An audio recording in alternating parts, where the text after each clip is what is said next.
Günahın qurban olub bir dənə ailə dağıldı. 5-10 dəqiqəyə həvəsi, ləzzətinə görə, üzr istəyirəm bir ifadə, bir dənə ailə darmadağın oldu da. İndi uşaqlar necə böyüyəcək, nə olacaq, nə olmayacaq, nə baş verəcək.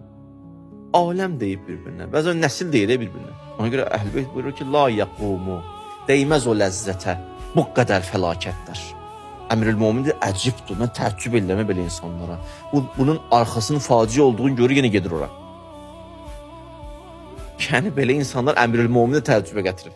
Buyururlar ki, o şəhvət hissinin müəyyən ləzzəti var, yaxşı. Axı bir ali ləzzətlər də var ki, həqiqətən ləzzətdir. O hara bu hara? O Allah-Allah ünsiyyətdə olan ləzzət ara. Əhl-i-Beytlə rabitədə olan ləzzət ara, zövq ara. Bunda hamımız yaşayırıq da, indi mən az, söz çox. O zövq ara siz Allah, o deyilən günahlarda bəziləri danışır filan günah. O hara bu hara. Niyə ona bunu dəyişir bəşər? Zikir, ibadət məgər ləzzət deyil? Az yaşamısınız bunları. Aldığınız zövqü başa sala bilməmişsiniz, başa sala bilməmişsiniz, nə ləzzət var, sən bilmirsən nə var. Az olub bu. Orada olan o sevinci hara, o birisi günahda olan yalancı ləzzət hara. Allahümmə inni əstəğfiruke min kulli ləzzə bi qeyri ləzzətikə.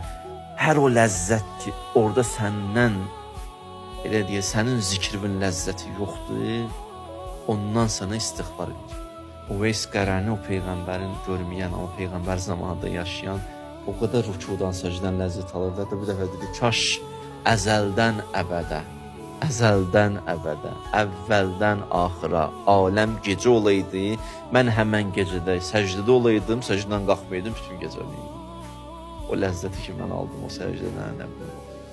Adam özünə yükləm ki, bu zövq alır.